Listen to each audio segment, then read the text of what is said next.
হালাল কবর। হে প্রাণের ভাই ও বন্ধুরা, আপনারা শুনুন। আজকে পবিত্র শুক্রবারের দিন। আমি এখন খবর জিয়ারাতে এসেছি। আমার মায়ের খবর, বাবার খবর জিয়ারত করব এবং আমার মনের দুঃখে আমার মায়ের পাশে বসে আমি ২ টা কথা বলব, আপনারা মনোযোগ দিয়ে শুনবেন। আমার দয়াল নবীজি বলেছেন, "মায়ের চরণতলে সন্তানের বেহেশত।" আমার বেহেশত তো চলে গেছে অনেক আগে। তাই আমি মনের দুঃখে এসেছি। দয়া করে আমার কথাটা শুনবেন।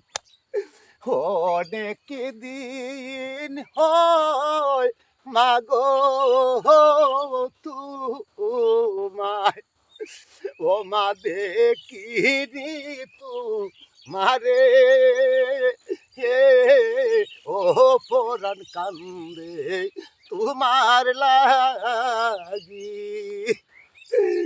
তুমি ছিলেন সাতরাজার দোন, ও মা